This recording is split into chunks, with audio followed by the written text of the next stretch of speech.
Hello everyone, and in today's video we're going to be recreating something like this.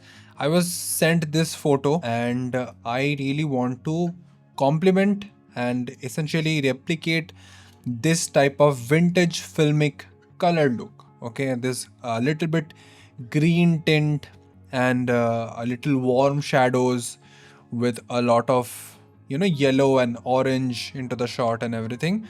So this is something that we are going to recreate from scratch in today's tutorial. Take this footage and let's figure out a frame, probably something with not a lot of motion blur. Okay, I think this looks good. Cool. So this has been shot on the Sony a7 III in the S-Log3 color profile, S-Log3 gamut as well. So first things first, I'm going to be doing this from scratch. So 4-5 different nodes. This one is for, so I'm just going to label everything. This is denoise, this is exposure, this is white balance, this is grade or look, whatever you want to call it. This one here is softness. So these are essentially the different things, different components that we are going to need. This one is called the vignette.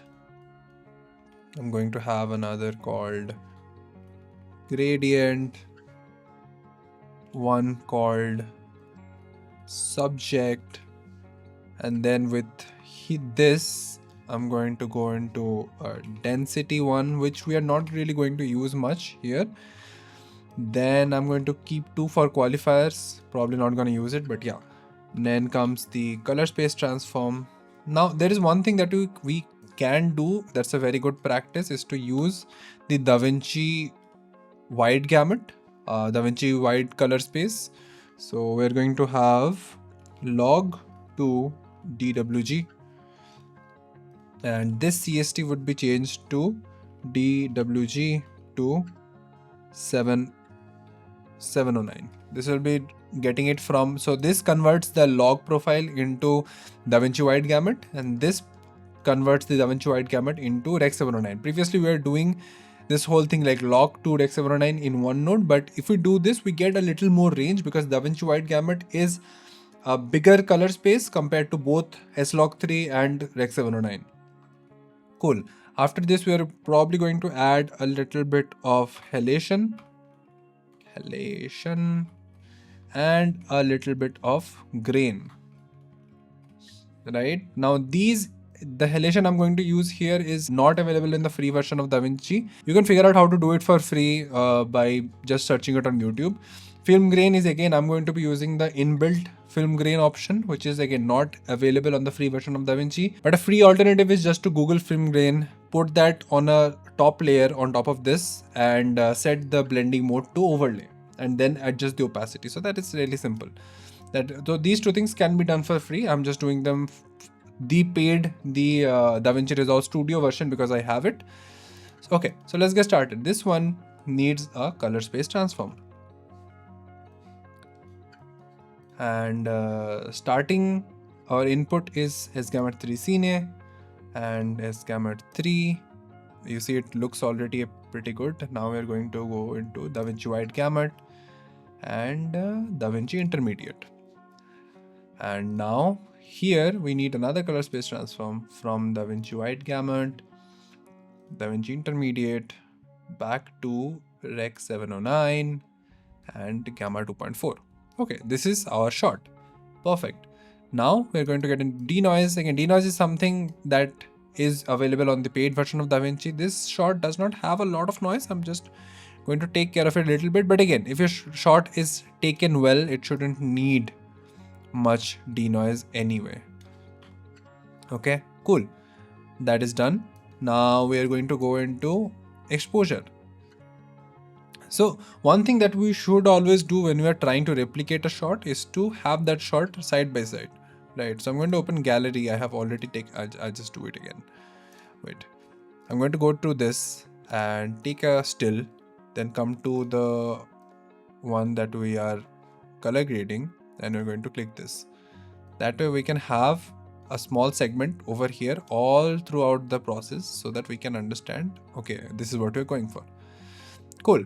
So firstly, the exposure seems a little too underexposed for me. I'm going to come into the color wheels. I'm going to push the exposure a little bit.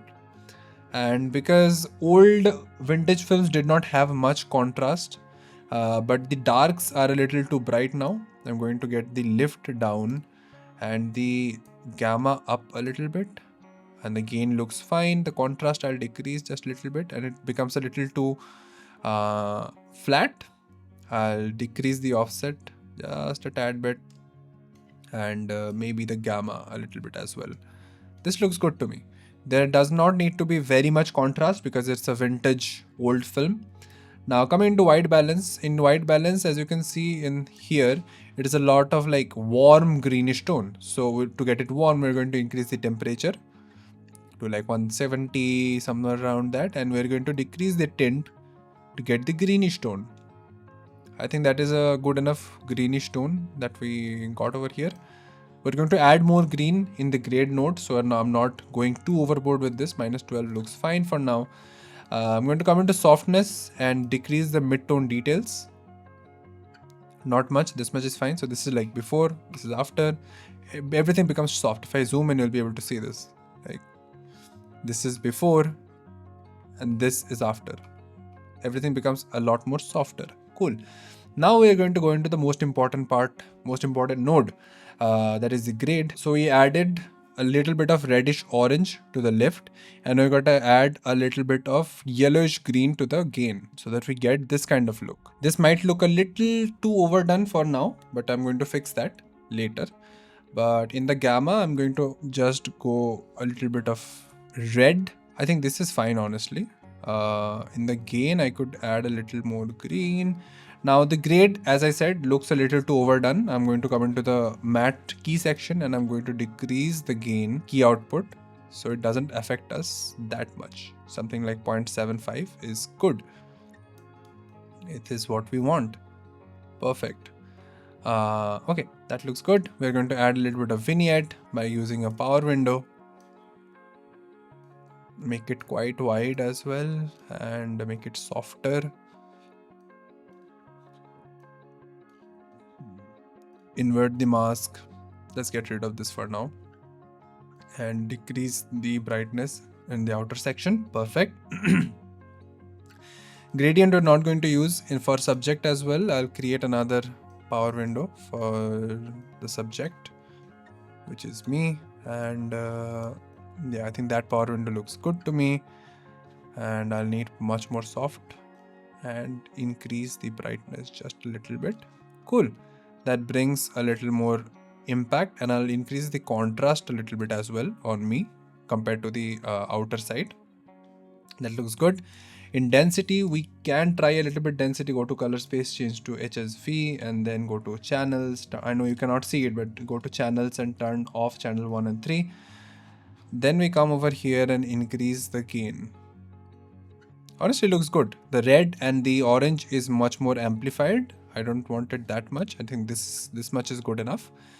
Now this look is almost complete. We just need some halation and some grain.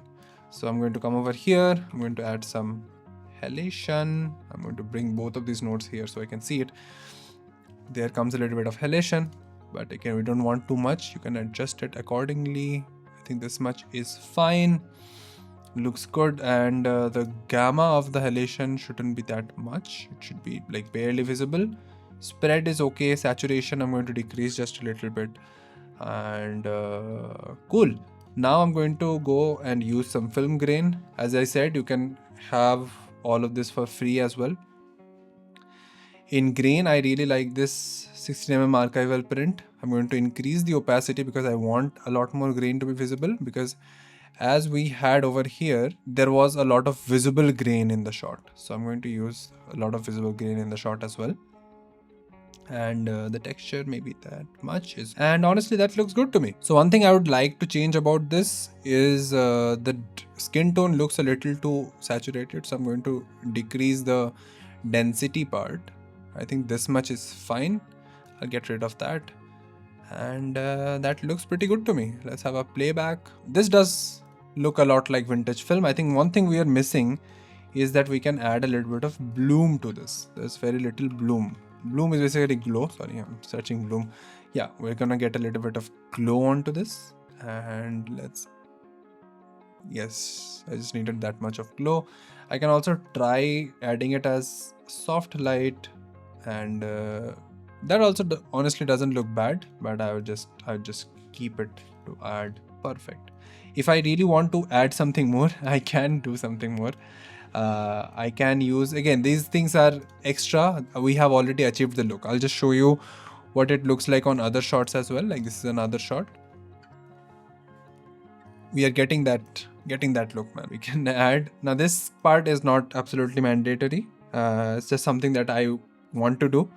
I'm going to use a depth map and get that. Okay, the depth map is pretty good. I'm going to invert it so that I am only affecting the background. Now I'm going to get the depth map preview off, and in the background I'm going to add some radial blur.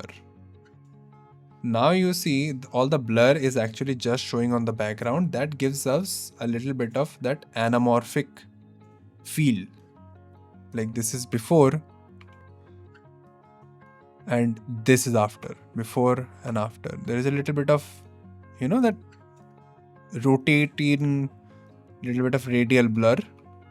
That is something that is seen in anamorphic lenses. The background is like rotating. And that wraps up the color grading tutorial. And I hope you learned something new from this particular video. If you want, like, I have not made color grading tutorials for some time on this channel. If you want more color grading tutorials, you can send images to replicate as well, and I can try doing them in tutorial or in a live stream. So yep, I'll see you in the next one. Bye bye.